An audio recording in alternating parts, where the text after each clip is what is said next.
Good morning, all of you.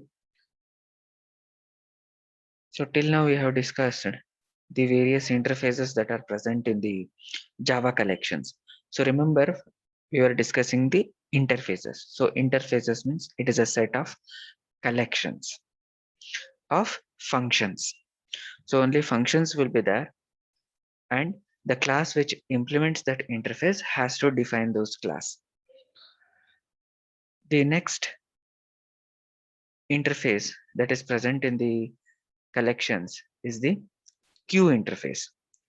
So queue interface extends from the collection, and this particular interface is being defined to provide the functionality of a queue. So queue works as first in, first out. So the element that enters the queue first will be the one that will be removed first. So depending on the functionality, we have different kinds of queues. Queue, priority queue, then we have the circular queue, all those things. There are few methods that are provided in the queue interface. So we shall execute and verify. So since queue is a interface, so we cannot directly define an object of this interface, but we have to use a class that is implementing this particular interface. So in Java, for all the interfaces, whatever we have discussed, there are corresponding classes which implement those interfaces. So one such class is a queue class. So queue is a class that is implementing the queue interface.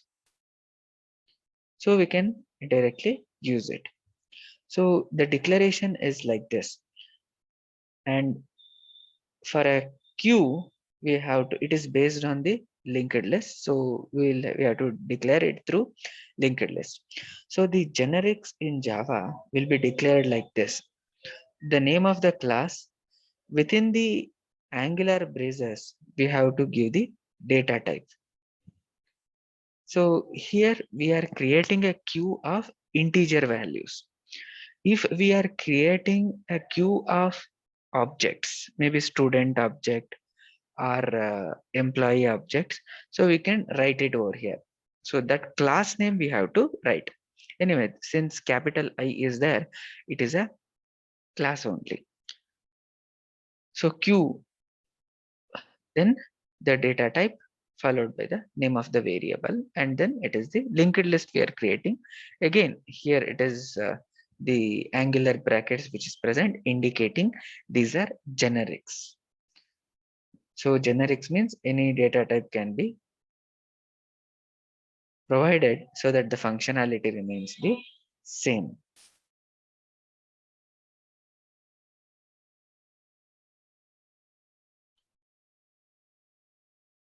So since this is a queue interface, so in order to demonstrate its functionality, we need a class that implements it.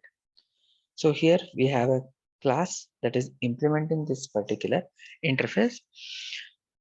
So the various methods that are present in the queue, first we'll discuss. So when we have first created a collection, the obvious functionality that it needs is the addition of elements.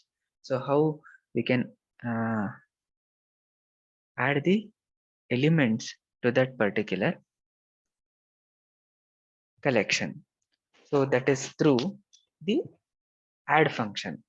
So remember, all these collections are implementing the base collection, that is the collection itself, so which has rich set of methods. So we can add the elements using the add method.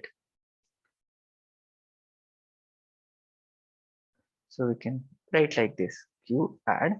So since it is an integer, so we have to pass the integer element. Suppose if we want to add, then we can write like this, 10. We can at the same time print and check the Q.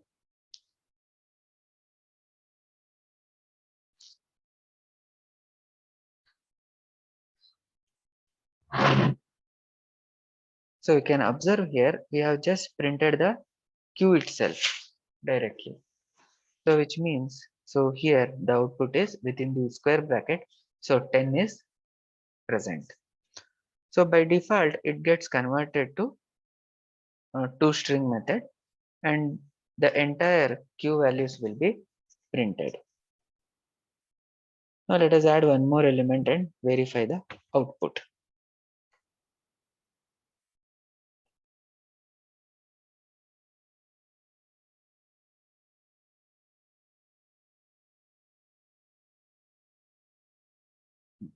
So you can observe the second element is also there. So we can add element using the add method. Suppose if we want to add many elements, so we can just simply utilize a looping like this. I is equal to 10, I less than 100. So let us try to add many elements into this.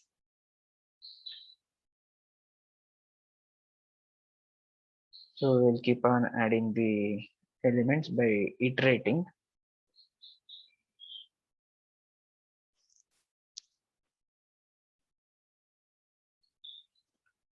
So we are starting with 10 until 100. We are incrementing the I value by 10 and printing it. So you can observe the entire Q value is printed 10, 20, 30, 40, 50 till 70. So this is the contents of the Q. So we can directly print, and within the braces, there is a square brackets. The contents of Q will be printed.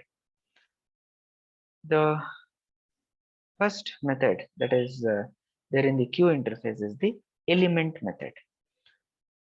So let us check what does element method do. So int e Q dot element method.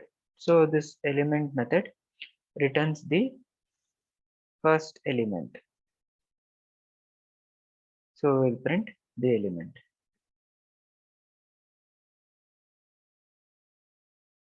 So the return value from the element method.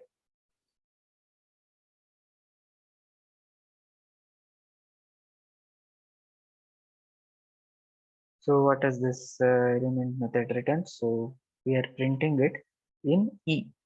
So E is the integer value, and verify what does element method returns. So element method returns the element that is at the head of the queue. So head of the queue means the first element. Here the element is only written, the element is not removed. It throws no such element exception if the queue is empty. So these are the few things about this particular method. So we can verify once again by printing the elements of the queue after utilizing the element method.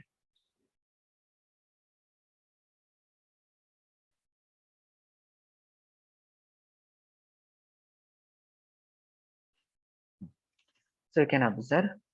So it is returning the first element, that is 10, that is the head of the queue. So here we can't say first element. So since we are dealing with queue, we have to say head of the queue, head and tail, like that.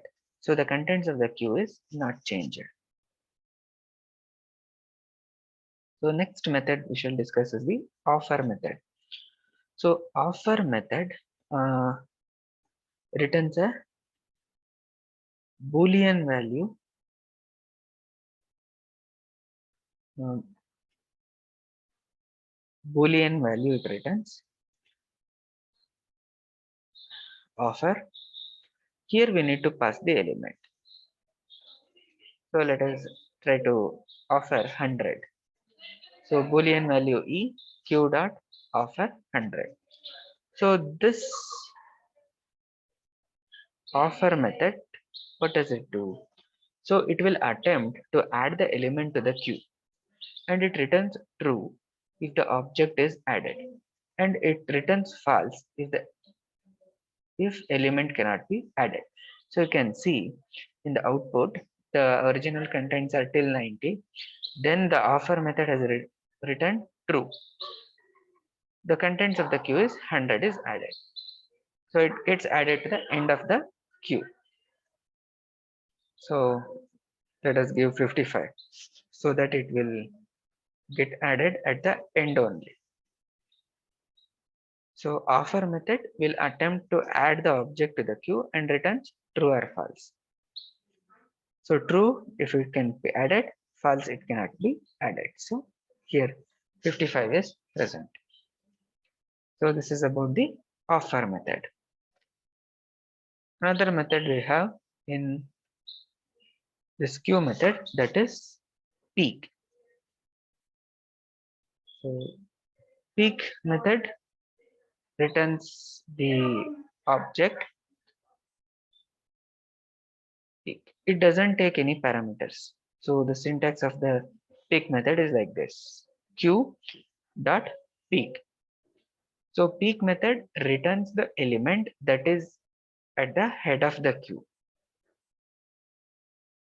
If queue is empty, it will return null. Again, here element is not removed. So again, if can observe 10. So we discussed peek method and element method. Both of them have the same functionality.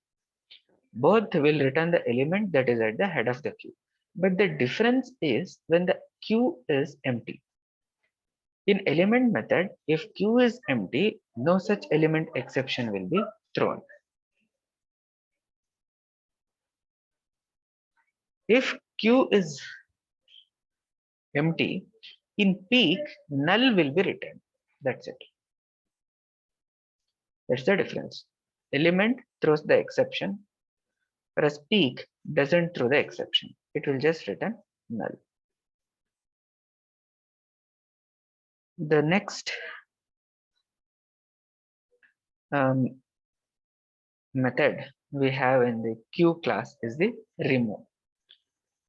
So remove method will remove the element. Again, since this is a queue, only one-ended operation will take place: first in, first out. So which is the element that is first in? That is the head of the queue. So when we remove, we have to remove the head of the queue only. So the remove method will remove the head of the queue. In our case, it is 10. So 10 will be removed, returned and removed. Okay.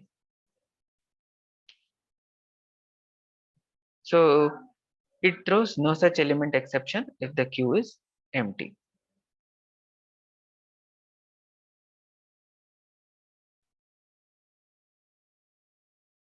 So you can observe here the remove method, it has removed 10, and in the elements 10 is not present. So which means that particular element is removed from the queue itself. So these are the methods that are present in the queue interface. So queue interface methods, it contains all other methods that are present in the collection method only. Okay.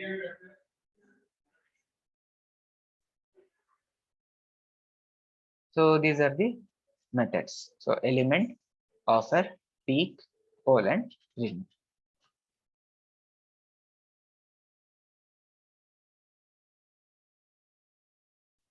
So similar to queue, we have another interface, that is the DQ interface. DQ interface is added in the Java 6 and it extends the queue method.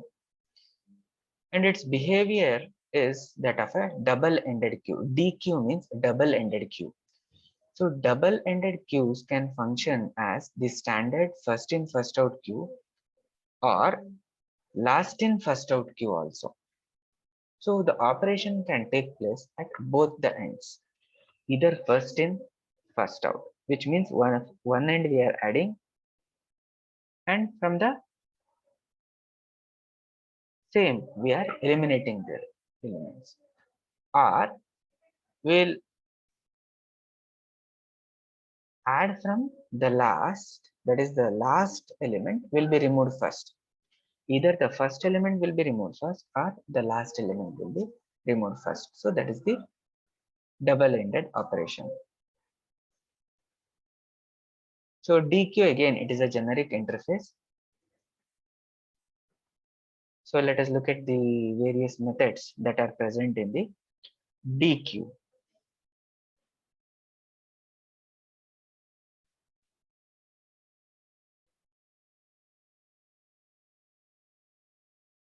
So the various methods in DQ is like this.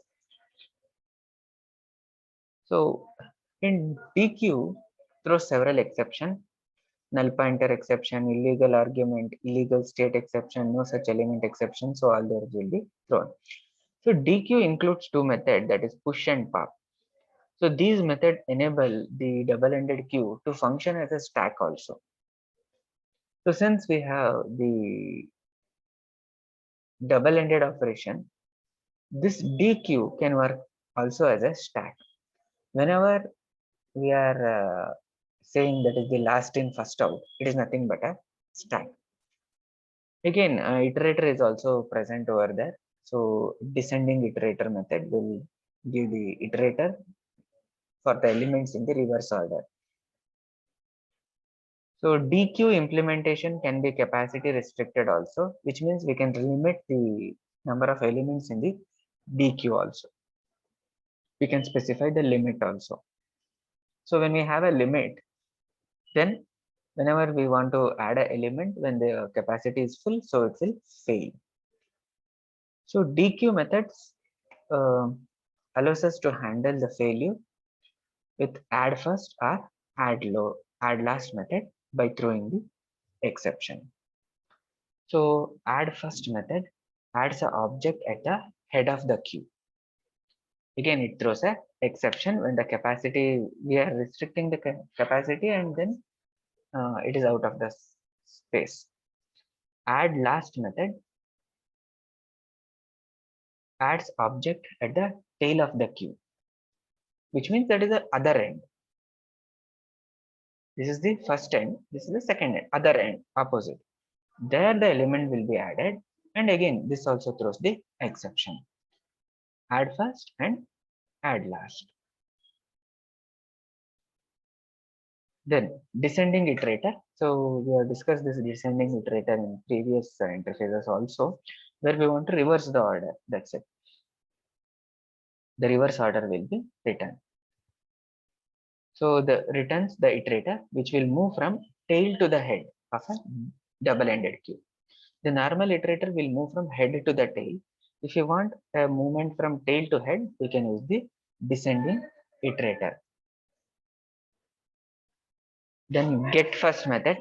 So the get first method will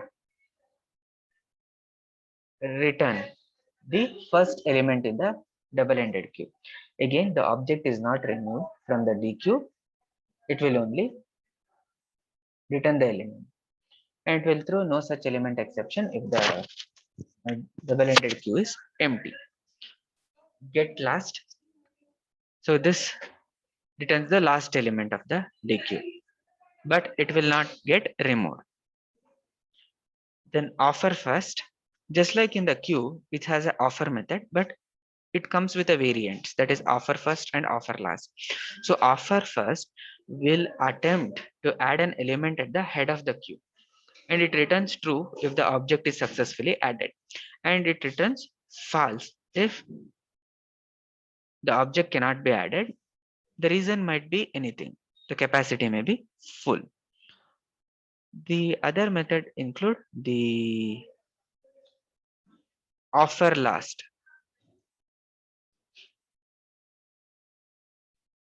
So offer last method,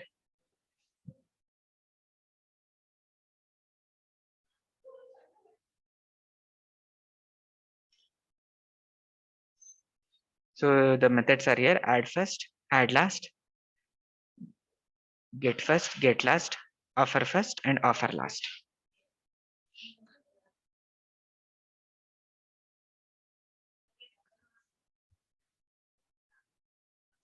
Offer last method, uh, it adds the object at the tail of the double-ended queue, and it returns true if we are able to add the element, else it will return false. Then again, peak methods are there. Again, in all of them, there are varieties: first, last, pole first, pole last, anything. So peak will return the element that is at the head, but it will not remove the element. Peak last will return the element that is at the tail, and again it will not remove the elements.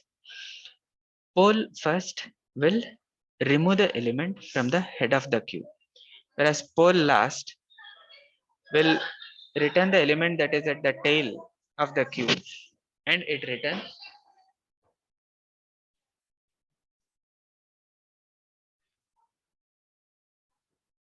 so pole last method will return the element that is at the tail of the queue and removes the element in the process, and returns null if the double-ended queue is empty.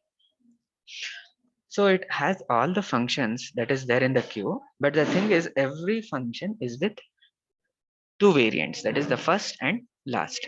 So peak first, peak last, pole first, pole last. Similarly, offer first, offer last, like that. So in order to provide the functionality of a stack, there is a push and pop methods. So pop element returns the element that is at the head of the queue, removing it in the process. So pop method returns the element at the head and it will also remove it. So push method adds the object at the head of the queue. Then if it is capacity restricted, then it will give the illegal state exception. See, these pop and push functionalities can be achieved using other methods also. So pop, anyway, it is removing the element from the head of the queue. So if it is removing from the head of the queue, then we can use pole first also. Pole first will give the same result. If we are using the push method, then we can use offer first. So because anyway, we are using with the head. So at the same end, we are operating. But to provide a functionality as such of a stack, these methods are provided and they will throw exceptions. Whereas the remaining methods, they will not throw exceptions, they will just return the null value. So remove first.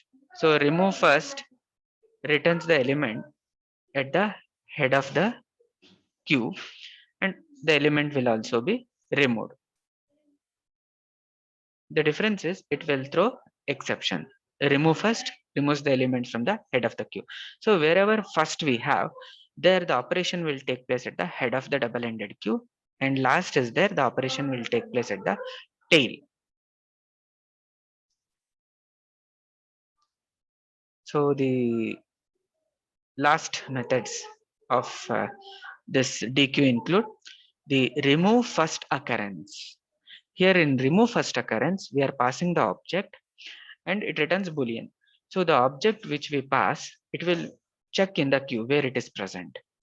So the first occurrence where that element is found, that will be removed. And if the removal is successful, it returns true. Else it will return false. So if that particular element is not present in the queue, then it indicates, so we cannot remove it, something which is not there in the queue. then in that case it will return false. So abruptly we can remove any element using this remove first occurrence. So if we want to remove the last occurrence, so we can use remove last. So returns the element that is at the tail of the queue, and also the element is removed. So remove first, remove last. So from both the ends, that is head and tail, we can remove the elements. Remove last occurrence. So similar to remove first occurrence, so we have remove last occurrence. So it removes the last occurrence of the object that we are passing as a parameter. So in remove first occurrence, remove last occurrence, so object has to be passed as a parameter. So the object which we pass as a parameter will be removed. So these are the functionalities of the double-ended queue. So with this, we discussed all the interfaces that are present in the collections. So till today, whatever we discussed, they are all interfaces. So interfaces means only methods, they have to be implemented in the class. Okay. From the next class onwards, so we will discuss the classes that are present in the interfaces. So when we discuss the classes that are present in the collection package, we can execute them and also verify, because if you want to execute, it has to be a class. So we cannot demonstrate an interface. So interface has to be implemented and that has to be executed. So in our next class, so we shall discuss the classes in the collection interface. The classes will be the same as the interfaces, but there we can just like the queue which we demonstrated today, we can execute them and verify them. Okay. With this, we can conclude this class here itself. So we can enter your attendance and exit.